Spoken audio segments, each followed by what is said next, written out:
You're listening to the Ask Drone U podcast. You ask, we answer your drone questions. Whether you're here to turn your passion into profit or you simply fly for fun, we're a community of learners and teachers who aspire to achieve greatness. We are Drone U. Hey everyone, and welcome to another awesome episode of Ask Drone U. Today our topic is again about remote ID, but from a very different perspective. Yes, we know remote ID hurts, the commercial operators, and it really kills the hobby of flying drones. But one other piece that I don't think very few people are thinking about is how the proposed remote ID rules will actually affect manufacturers. As so many FPV pilots are building their own drones to fly, race, and even film with Cinewhoop, it has a lot of people thinking, how would remote ID hurt or help those people? But what a lot of people don't think about is, what about the drones that are non-DJI? What about the drones that are made here in the United States and drones that serve very real purposes, such as industrial services or even as industrial as the movie business? Well, that's why we have Mr. Bobby Watts on the show today. He is one of the owners of Watts Innovation. Frankly, he's someone that really excites me about this industry, not just because of his views on remote ID, but because he is a manufacturer. He is one of the guys you probably have not heard of because everyone in the movie industry likes to keep their suppliers hush-hush. But I'm here to tell everyone that he's building the best drones for the Netflix world. Welcome to the show, my friend. Thank you. Thank you very much, Paul. I appreciate it. What a nice intro, man. It's going to be a hard one to follow. Don't worry about that. You really are building some phenomenal aircraft, and I've actually even seen one of them here in New Mexico. I was on a Netflix set just last week filming myself, and I saw one of your birds in another set department, and I just thought to myself, see, the proof is in the pudding, man. Like, your birds are getting out there. It was an LA-based crew, by the way. Okay. I mean, I guess that's a good thing to where, like, I used to know every single flight that would happen with every single machine we sold. But I guess that's really good where, people are like, oh, yeah, I saw your machine on some movie set and I didn't know about it. So, like, I'll take that. That's a compliment. Thank you. You're welcome. So for those people who may not be familiar with you and the heavy lift birds that you build, can you give us a quick little intro as far as where you've come with Watts Innovation and how or what need that you're serving so well? Absolutely. So just super quick backstory. So I've been messing and playing and designing unmanned aircraft since 2003. Is when I got started with RC helicopters as like a teenager with braces, and my mom had to drive me to the field. So like that's how I got my start. Became pretty proficient at flying 3D helicopters and was a demo pilot and sponsored pilot for Futaba and OS Engines and a bunch of different helicopter companies. So I went from that to flying RC helis for the movie world at that time. So I guess it was around 2009, 2010. So we did some shoots with RC helis, and then that kind of morphed into drones, filming with drones, and then designing drones. So in 2016, 2017, I believe, I started Watts Innovations. And that allows us to, what we do is we make aircraft that professional drone operators utilize for services. So whether that's cinematography, LiDAR scanning, infrastructure inspections, cargo hauling, and a bunch of random other cool applications. So that's what we do. And our aircraft that we've been offering for the last 2 years is, we call it the MFD 5000. And it's basically, if you've never seen it before, it's basically like a larger DJI Matrice 600. And it's just awesome. We generate almost like 180 pounds of thrust on it, and we can lift a payload of up to about around 40 pounds. And it's just been just a killer in especially the movie industry. It's been really nice, but a lot of our guys are loving it. And just completely blown away by the reception we got from it. Well, I think also one of the pieces that you absolutely nailed is your battery management system. And I think so you have a professional battery management system that I don't think any of these other cinematography birds, I know the XM2 is big, and I know the Z Fold was big for a while in California, but there's always been battery management problems, and I think that that's one thing that you've really solved. And I'll just say, 40 pounds of payload may sound like a whole lot to you guys, but if you're not on set, I would love to see the look on your face when you go out there like I did with an M600, and they're like, oh yeah, the camera is 8 pounds. And I'm like, yes, my MX can hold 9 or 10, we're good. And then you see the 10-pound lens and you go, oh no. So I think yeah, we get calls for those. We get calls where it's like, oh, the M600 is tapped out. What can we do? So it's cool. And then as far as the battery management system, basically it came from the helicopter world, because in the heli world, we would just keep like flight packs together. So if we were running like two 6S 5000s together as a 12S pack, like stick pack, we would just attach them to a plate. And then for our aircraft, since we're running redundancy, 12S 2P, it requires 4 6S batteries. So instead of individually strapping on 4 batteries every flight, it just slides in as you treat it as one big pack. And it just makes it nicer for charging, for logging, for transport, for hot swaps. It just makes it real easy. But also for perception from directors as well. Good. It's, it's one of those things. But okay, you said, you were in the RC heli world since about '03. Yes. And I think '03 was my freshman year of high school, just thinking about how far back that was. But as far as remote ID, the proposed rules, I know you talked with Kenji a little bit, and, here at Drone U, I would say that, we kind of lead the charge with, we're like very anti-remote ID, we're anti-internet connected drones, we're anti kind of killing the hobby as well as commercial purposes. But for you, as a hobbyist, aside from Watt's innovation, which we'll get to here in a minute, what is this going to do for your propensity to go out to the local field and just go, do a little nice 3D rip? Oh, man. In the words of our good friend Kenji, the hobbyists got screwed. I had him on my podcast and YouTube channel because I don't know. I design and I build and I fly things. I don't know regulations. It's not my forte. So I asked him, and based on what he's telling me and what I'm hearing from others, I think it's really bad for the hobby.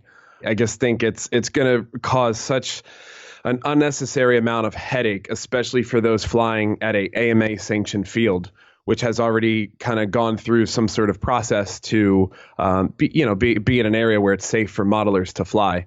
And I think if we make the hobby harder for people to get into, then less people, such as perhaps you or myself, would get into it.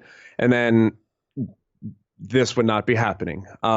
So I think they just took it too far for the hobbyists. I really do. I think it's just an unnecessary burden.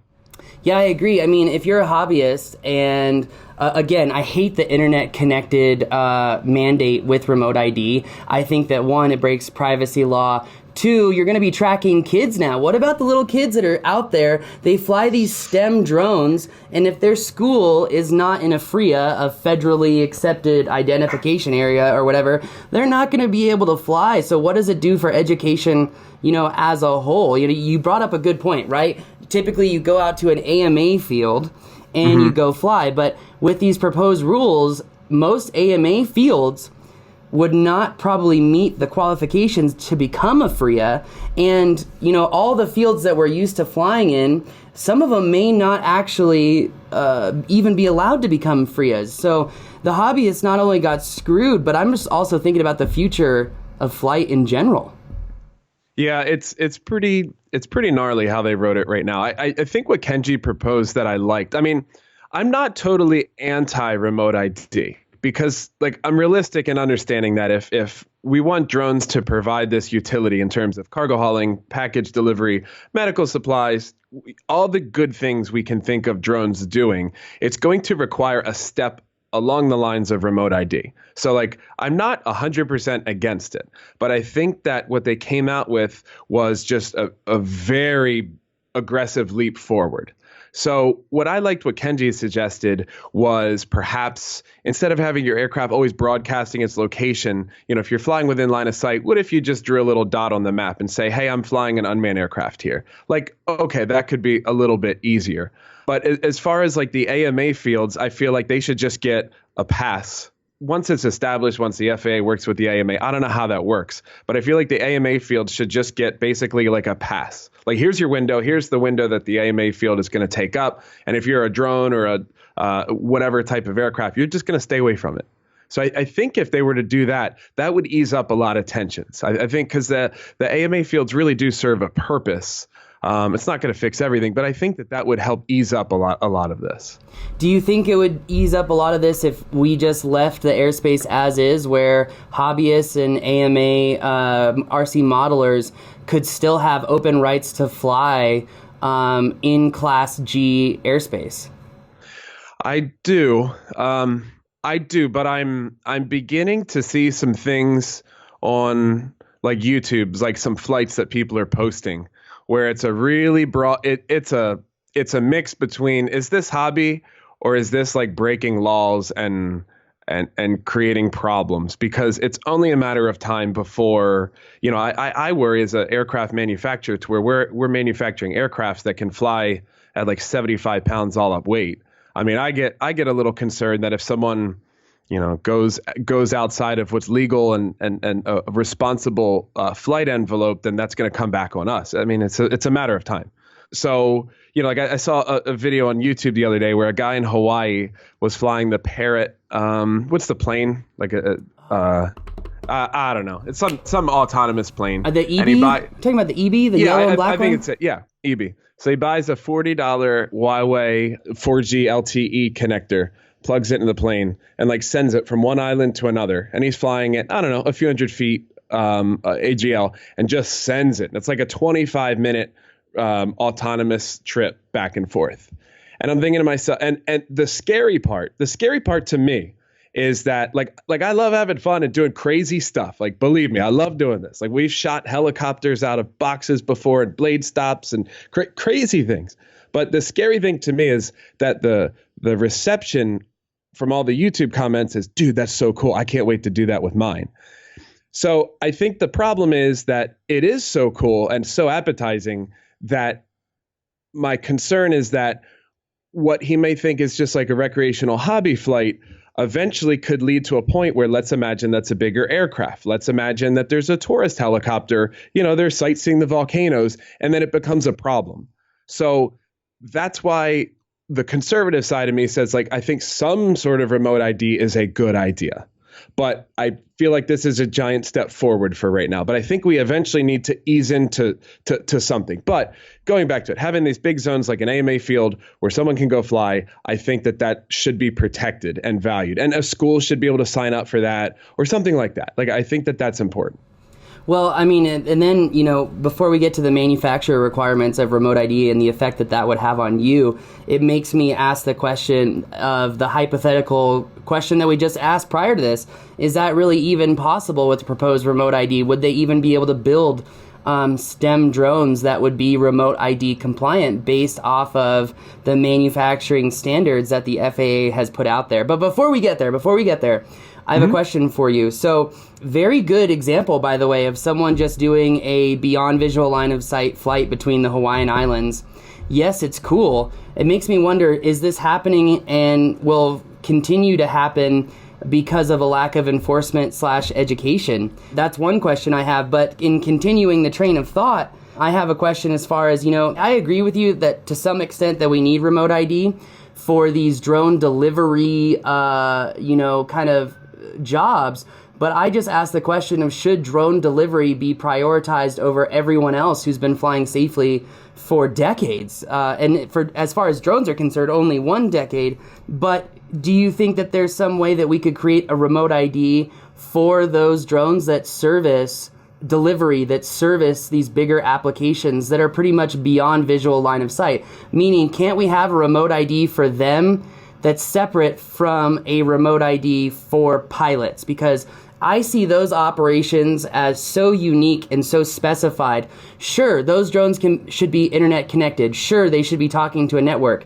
But a drone pilot flying one of these or flying one of your birds on set, number one, under proposed remote ID rules, I'm not sure that I would be able to meet the requirements of, let's say, Netflix when filming to have a secure connection, meaning that the information isn't being shared.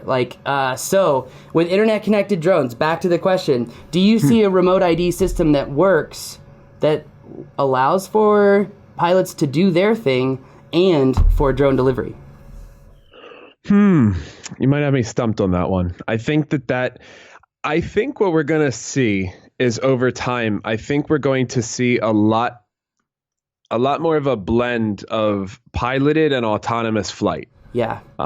It was only 10 years ago on my first cinema rig. We were filming for National Geographic, and that was a RC helicopter with I think we had a flybar even still. No, we were flybarless. So like we had a flight controller that just got rid of the flybar, but no self-stabilization, not even a roll axis gimbal. So like nothing. It was only 10 years ago to where we had that. And now here in 2020, I can, with a DJI system or PigHawk system or whatever, I mean, we can draw, we can do so many things. Waypoints, smart follow, active track. Light shows. Whatever. Exactly. Light shows. I think what the concern is from their part, and what my concern would be, is that I'm not so concerned about where we are now, but I'm a little bit more concerned about what happens in 3 years, what happens in 5 years, and 10 years, because I think they're trying to roll this out in 3 years, remote ID. So my fear would be that by the time this comes out in 3 years, is that especially DJI, because they are just so incredibly good at making products. They're like Apple, like they know what you need before you need it yourself, before you even know what you need yourself. So my only fear with allowing the attitude of, oh, let's let the RC pilot, let's just let the pilots kind of stick to their side, and then all the autonomous stuff will stick to this side. I think the problem with that is that gap is coming together so quickly. And so, yes, like the RC enthusiast, the hobbyist side of me says, screw it, we're not registering anything. I'm not telling the man anything where I am. But I do believe that in 3 to 5 years, with the next DJI or whatever it is, Phantom that you buy from their website for $300 to $1,000, it's going to be able to do some pretty crazy things. Maybe not 3 years, but 5 years, 10 years. That I feel like, unfortunately, I feel like the FAA is right in this point where everyone has to be grouped together. But going back to it, I feel like if it were to just the same way that now, if you have a job, so like let's say if you wanted to go do a real estate, I don't know, you go take real estate photos for a house, like, house in suburbia. The same way that you would go to AirMap or Kitty Hawk or whatever and basically just request access to fly if you needed a quick waiver to fly in Class C airspace or something like that. I feel like this could be the same thing. You just kind of drop your pin and here's your operating zone. Here's your bubble. I feel like if it can be treated in bubbles, more or less, I feel like that could be a better alternative rather than like tracking every single move. I feel like that gets a little ridiculous. I do agree with you on that point. Yeah, well, I also have issues about tracking people. Like, I don't want the public to know where I'm flying from. In addition, what about when... Well, I don't think the public should have that. I feel like the public should not be able to see that. But the other drone operators and the Amazons or the Red Cross who want to have, autonomous defibrillators flying around, I feel like that should be able to be seen, kind of like ADS-B now. I guess you could always pull up ADS-B, but I feel like maybe a mix of, not quite sure how the system would have to work, but I do agree with you. I don't think they should be able to see your every move and exactly where you are. But the other pilots and stuff, I feel like it's going to have to get there eventually. Like, it's going to have to. I agree. I just don't think that we should punish the whole industry that's proven to have a great safety record just for the benefit of some delivery drones. That's all. But let's move on, because remote ID would affect you in a whole other way that we're not even talking about. As far as manufacturer certifications, with the proposed remote ID rule, what would this do to your business? Well, as Kenji and I spoke, it would basically require us to fill out a lot more paperwork, a lot more testing, legal fees. I think he rounded it in the $50,000, anywhere between like $18,000 to $50,000 once it's all said and done, for us to be kind of approved as a manufacturer. For us, I feel like I'm just lucky because I'm just squeaking in here. We've only been in business for a few years, but we're just kind of squeaking in at the tail end of this to where we have enough momentum going to where we should be able to absorb that cost and keep moving. But if it were to have came out 3 years ago and I was thinking about going into the drone manufacturing business, I would not. So that's I'm not so worried about me per se, because I feel like companies like us, where we're selling a premium quality drone, I feel like we can kind of absorb this cost. I'm more worried about the guys who, as you mentioned, like the guys flying like a Cinewhoop, like a GoPro, cinema type FPV quad. Under the rules, I have no idea how they're not going to pay $18,000 to. So that I disagree with. I don't like that. But there's got to be. Let me ask you a question really quick. There's got to be something. Let me interrupt you really fast. Yeah. Do you think that your business will still survive given this, right? Mm-hmm. Most film sets, you have to have some security in your footage, right? Your footage just can't go everywhere. You know that. And you know how film sets are super secure about their downlinking, but nowhere near as secure as people working in, let's say, oil and gas. Let's talk about power line inspection. Let's talk about working in secure facilities. So like critical infrastructure. So railroads, dams, depending on the communications network, a huge communications hub, a huge power hub. I just filmed a couple of podcasts right before this, talking about one particular business, and I can't mention the name of the company, huge oil company, that would no longer, and they have about 350 pilots, and they all fly M210s, M600s, and kind of your stuff. They would have to kill the whole program, because if it was a necessity for an internet-connected device when they're working in critical infrastructure areas, that simply is not allowed. So it makes me wonder, with the security of those places, with the security of some sets, and I know you know this, not every set is like this, but with the security of some sets, do you think you're going to have as many customers buying aircraft from you?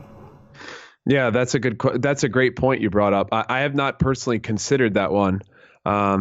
The fact that if you have to stay connected to the internet, comply with to comply with the FAA, but yet you can't be connected to the internet to do this inspection.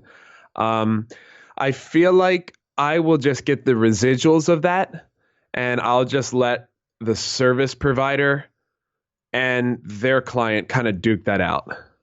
Usually we just kind of, I hate to say it, I'm not in control of that. So like, no, I know. I'm just asking. Yeah. I'm just asking. How much will it affect your business? Because look, the remote ID is essentially a license plate system in the sky, right? I drive a car. I know you have a car. You have a license plate on it, right?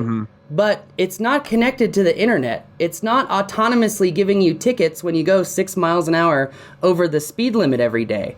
You know what I'm saying? It's also not broadcasting your location to a public database. Yeah, that's the biggest problem. I disagree with that one. I think the public database one is difficult. But knowing the FAA, if I had to guess, I wonder if they'll make a waiver to allow you, like 107 point whatever, where it allow you to fly without broadcasting. But how long will that take to create that exemption, and then a system within that exemption, and then how many people lost their jobs and drone programs were killed because of it? Right, but that's the thing. I feel like what we do have on our side is the momentum of the last few years, to where I know, like literally this morning, I heard from a friend of mine that his father's electricity, his power company is now starting a 107 program. And his dad was kind of part of the IT program, but now he's got his 107. Now he's flying drones for the internal program. So if the FAA starts stepping on the toes of, these big companies who've now invested this time and effort and resources and training pilots, then I feel like I feel like at least we've got like some footing to stand on there. I feel like we wouldn't just get pushed over immediately. Well, I would hope that you're right, frankly. I'm just concerned because it seems like most corporations and companies need 2 months to just have enough meetings to say, this is what we're going to say on this issue. And I think the FAA is playing on that. And they dropped this, what was it, December 26th? And then right after Christmas. Yeah. So, while I agree with you, I also think that a lot of these program managers are so undereducated on drones. And again, they haven't had the experiences that people like you and I have had. It's difficult. It is, yeah. It's really tricky. It's really tricky. I have faith that, I don't think the FAA just wants to be the bully and just pick on us and tell us what to do. Like I think they're being bullied. I think they are. I think by DHS is what I'm told. Like Department of Homeland Security is just really beating them on this. I guess rightfully so, because the hypotheticals are really scary. But in practice, knock on wood, we're not seeing that. But fire is scary too, right? It can burn down your house. Oh, absolutely. Hey, I'm just saying what I'm observing. No, I understand. But I think for us, we're just going to keep pushing forward. I just kind of have faith that there's enough of a community, and they're like back in 2012 or something when I went to my first AUVSI kind of drone convention. Okay. Back in 2012, we went and shot a movie. It was called Max. It's about a dog, and this was before like anything. This was before the 333 program as anything. I guess it was 2012, but it was before 333, and we were filming. Flying like $60,000 Red Epic cameras on a RC helicopter at the time. And we just transitioned to a drone. You got balls of steel, man. Absolutely. And so literally they hired us. We traveled from Florida to like the woods of North Carolina, and we've assembled. We brought a crew of like 3 or 4 of us, and like batteries are plugged in. We're ready to go. And this is before there's law. So it's not legal. It's not illegal. It's like a big question mark. And I think it was a Universal movie. And literally, like, the assistant director gets a message over the walkie-talkie, like, I'm just about to cross the sticks. And they're like, no, drone, you guys aren't going up. We're really sorry. But if you guys go up, the whole production's shutting down. Everyone's fired. You guys cannot fly. We will pay you for the day. We'll pay you for your travel and everything, but you cannot fly. It just came in from the studio. So, like, I've been around in the time where drones were a big question mark, where there was no rules and there was nothing. So I just have faith that there's so many great programs out there like yours, like so many great champions of flying responsibly and Part 107 and everything. So, Vic and Kenji, just some really smart guys making great content out there. And I feel like there's so many programs that rely on this now, and people who rely on this to put food on the table like you and I do. So I feel like there's so many of us that I don't think we're just going to get pushed to the side. I just have faith that it'll resolve itself in a way in which at least we can continue on with business. Maybe not the best scenario, but I think we'll at least be able to continue on. For sure. And I have faith that things will shake out as well. And I hope that the FAA takes a lot of these comments and goes back to DHS and say, see, we told you, you're murdering an industry. And there are ways to view who's flying in the sky. We can do broadcast only. It's very simple. It's already in 90% of the consumer drones. And it's in about 30% of the FPV drones, because I don't think the FPV racers realize that DJI FPV is broadcasting remote ID on their drones right now. Yeah, absolutely. So like, I think it's doable. Like, I really think it's doable. So we'll see what they say, but I think it's super important that everyone who sees this does submit a comment. So, as long as people submit, and there's a lot of good ones. I've been reading through them. There's some hateful ones where people are just going off. It's like, that's not going to help. But I think there's some good ones. There really are. So, we'll see how it shakes up. But for us, we're just going to keep moving on, business as usual. And whatever regulations come out, at least we're all playing by the same rules. So let me ask you this. So I have faith like you that no matter what, I think we're going to be okay. But I'm hearing a lot of people saying if the FAA doesn't listen to what the industry is kind of saying to it, that really mimic the ARC recommendations, that the level of compliance will just drop to almost, zero. Do you see something like that happening?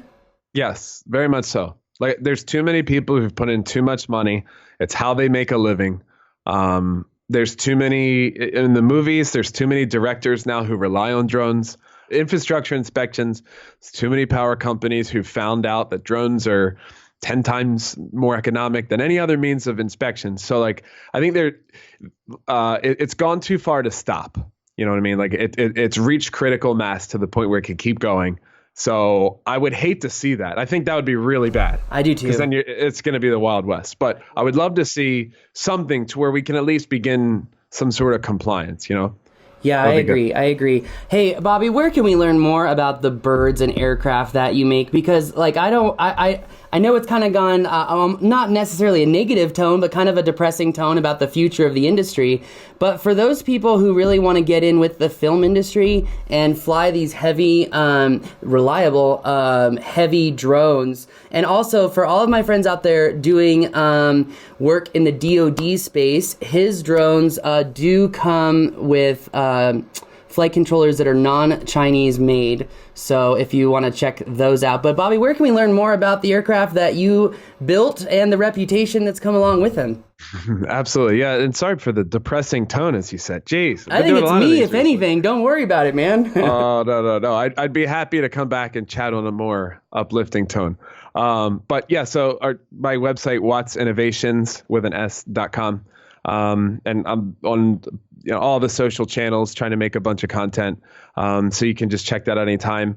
And yeah, as you mentioned, we make aircraft that are basically both DJI. We offer DJI or Pixhawk flight controllers and serve many different industries and possibly some pretty exciting things coming in the next few months. So yeah, I'm sorry if I asked you a question that you weren't expecting as well, because it seems like, no. The whole, well, how is this going to affect people buying your drones? It seemed like you were kind of like, oh, man, haven't really delved into that one yet. I think I kind of look at that as like, I look at that the same way as when a new camera comes out, I don't go buy it. I wait for the end customer to request that type of footage from my customer, and then we figure out how to fly it. So it'd be the same thing. So if FAA comes out with whatever rule that the service provider has to abide by, then the service provider and the end customer figure out how they can make that work in their infrastructure. And then on the tech side, we just help them do that. So it's kind of backwards. I wish it were the other way, where we're like, yes, this is exactly what happens.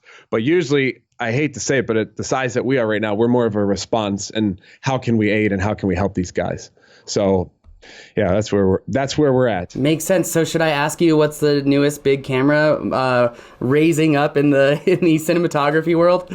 I really don't know. I there's a lot more people in cinematography. I mean, it's just the two main ones: the Arri Alexa Mini, and then the red line Mastro or whatever. That's a smaller one coming out, but like the Red Dragon and Weapon, and there's so many of them. I can't even keep them straight. I just go by the gimbal. Like, we can fly a Ronin 2 gimbal, or we can fly a Movi Pro gimbal. That's kind of how I look, because the cameras change all the time.